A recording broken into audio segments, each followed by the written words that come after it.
All right, Shane, next on the docket here, SEC showdown that never really much of a contest, though. Georgia beats South Carolina 40-13. Mm-hmm. And my God, Shane, aside from the drive where Stetson Bennett came in and immediately threw an interception, the Bulldogs were unstoppable in this game. You know, they continue to put that their foot down on that throttle. JT Daniels back on the field. He looked outstanding. The deep ball was there whenever the Bulldogs wanted it. They were able to run all over them. They just, South Carolina was already having issues on the offensive line. They just, went through them like damn Swiss cheese here, like they weren't even there. Yeah. Just complete domination for the Georgia Bulldogs, and it's very concerning. I think that South Carolina, couldn't guard these guys. Of course, again, this is arguably the number one team in the nation here, but at least South Carolina continued to fight. Zeb Nolan started the game, got hurt, got stepped on, and then here comes Luke Doty, who came into the game. And, I've seen a lot of South Carolina fans wondering, why in the hell is Luke Doty not starting if, he's able to go? It is kind of questionable, but I think that Shane Beamer had to look at this game and say, look at these monsters on the defensive side of the ball. Is this really the time to work in Luke Doty when I know Zeb Nolan's not exactly been lighting the world on fire, but he's been managing the offense. He's been making some big throws. I just don't know if you throw Luke Doty out there if you don't have to, and of course they had to, and he responded. He played well, but that's kind of my only logic for that. So I don't know. What are your thoughts on that? Yeah, I to be honest with you, Mike, it feels like Beamer knew he wasn't going to win this thing. And why rattle Luke's confidence when you can bring him in the next week? So I think in my mind, that's kind of what happened. Don't rush him. He's hurt, So I will say this, though, Mike. For starters, we all know that Georgia probably has the best defense in the country. And there were plenty of times that South Carolina capitalized on some mistakes that Georgia made. And kudos to that defense from keeping them out. I mean, they did finally let go and they scored a touchdown against the Bulldogs. But I'm telling you right now, man, there was some times that these guys had opportunities to put some points on the board and they kept walking away with field goals.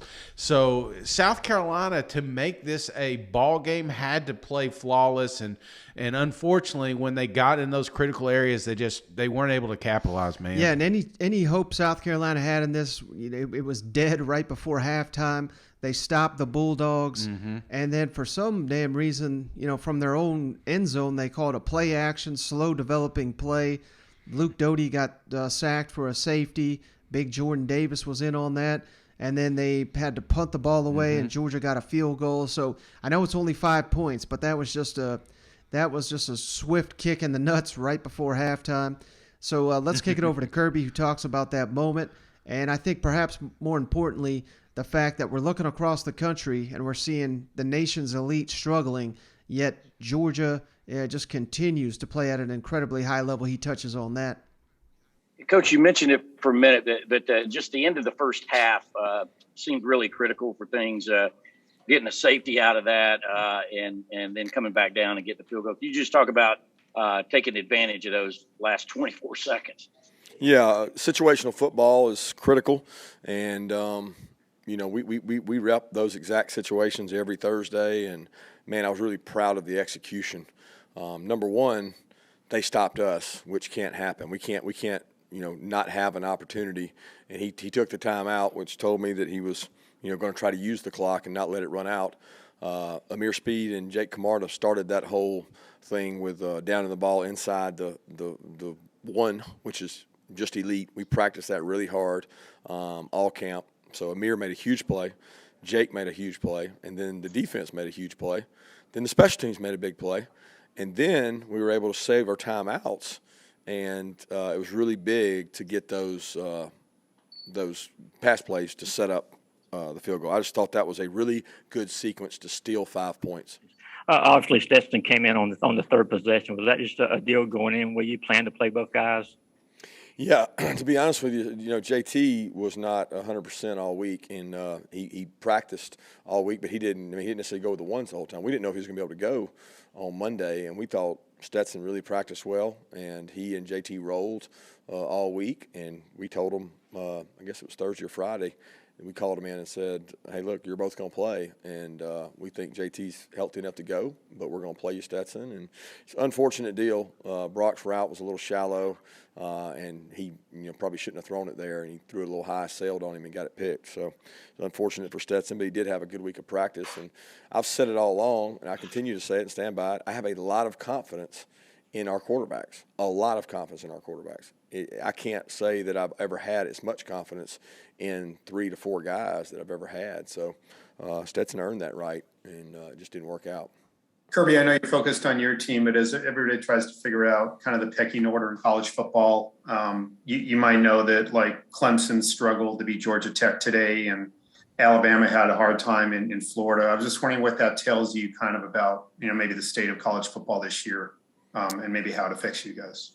Yeah, I hadn't seen any scores. I was asking on the way over here, who won the Penn State-Auburn game. I didn't know. And, it's weird to me. It's a weird year because not necessarily the Clemson score or the Alabama because, playing at Florida is a tough place to play. But it's just different. It's a different feel to it because there's so many teams that I know are talented. And I'm not talking about those teams, but they lose to somebody that's like, man, they have no business losing to them. Or upsets seem to be more prevalent, and we're not immune to that. So we're trying to heighten our awareness to this standard. Like, hey, can we play to this standard all the time, or are we going to go out there and be flat and not play to our standard? And it's hard when you're dealing with 18, 19, 21 years old because they get told all these things, and they start reading and believing it. And I'm warning our guys all night, hey, look, you played well tonight, but let's be honest.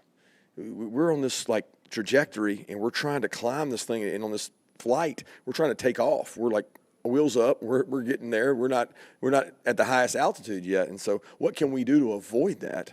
But I see it every week in college football, and we try to bring it to our guys' attention. All right, Shane, and then on the other side of the ball, of course, no one was picking South Carolina to win this thing. My God, the spread was 32 points here. But, I did like the fight I saw from South Carolina. And, now that we've seen Kentucky struggle, we'll get to them in a moment. I think, I'm not sitting here predicting the big upset next week in Columbia, but I at least think that South Carolina is going to give Kentucky everything they got. And if Kentucky plays like they did this week, they may lose to South Carolina, don't you think? Yeah. Yeah, definitely, man. I mean, South Carolina, say what you want, man. They were scrappy. And like I said, during that game, they put points on the board. They moved the ball against the Georgia Bulldogs. They just couldn't get it in the end zone at times. They're not going to have that problem facing some of these other teams in the SEC. Georgia's they're just an amazing defense. But I think we learned something from South Carolina here. I think they're a little better than people put on. It's easy to look at what is East Carolina and say, oh, well, hell, they barely beat us. Well, look what they did. They went to Athens and yeah, they got beat, but they were able to they got their boys in opportunities, and they just weren't able to capitalize. Mm-hmm. And I'm going to tell you, Mike, Coach Beamer, he's going to have to work on his losing face because that quickly became a meme all over the internet. Shane, obviously they've got a really good defensive line over there. Just what were they doing to maybe make things physical on the offensive side and maybe being able to get a push? Who was doing? Georgia's defensive line. What were they doing to maybe make things difficult on the offense? They've got like 100 5-star football players on their defense. They have a defensive lineman that weighs 340 pounds and runs better than everybody on this call. They've got 5-star defensive backs. They're big and physical and fast. I mean, other than that, they're really freaking good. That's why they have the top defense in the country. They're hard to run the football on. So there wasn't some magical scheme they came out with tonight. They got 5-star recruits everywhere, and they play really physical. Damn. Yeah, Shane, how much of your game plan was maybe did you have to tweak once Luke got into the game? And how do you feel like he performed when he was out there? I thought he did great. Obviously if you script how the game's going to start, you not losing Sherrod Green and losing the guy that started the game at quarterback early in the game is not ideal. Brad Johnson had, I don't know if it was food poisoning or what, but he was sick all day. So he, wasn't 100% from that standpoint. And those other guys stepped up, Mokava and Staley. Thought those guys did great.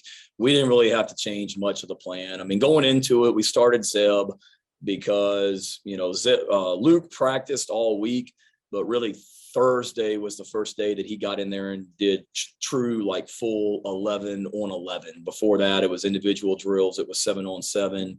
It was some limited stuff. Thursday, he was pretty much full go, and we just didn't, Zeb had played pretty well the last 2 weeks, so we started Zeb. But, we had no reservations about putting Luke in the game. And, he probably would have played a little bit anyway if Zeb hadn't gotten hurt. I don't know. But we didn't really have to change much.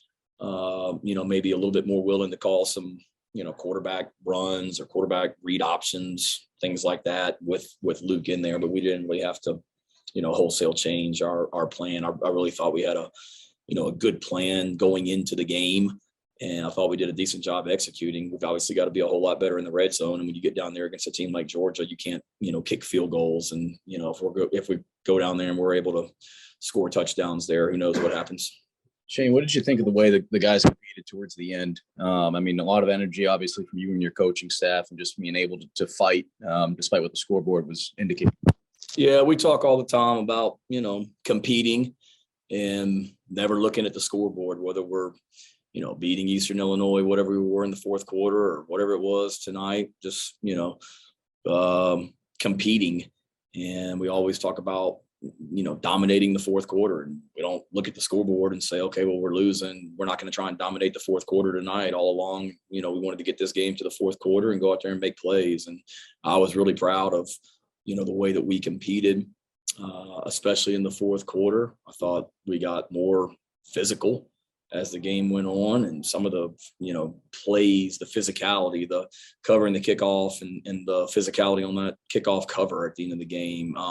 Some of the runs we had, the physicality, finishing runs defensively, Damani Staley, big hit over on the sideline. I mean, I was proud of them. Obviously, there's no moral victories. We're not patting ourselves on the back like we're because we lost by 27 points, but I did see that mentality really come together, which was good to see.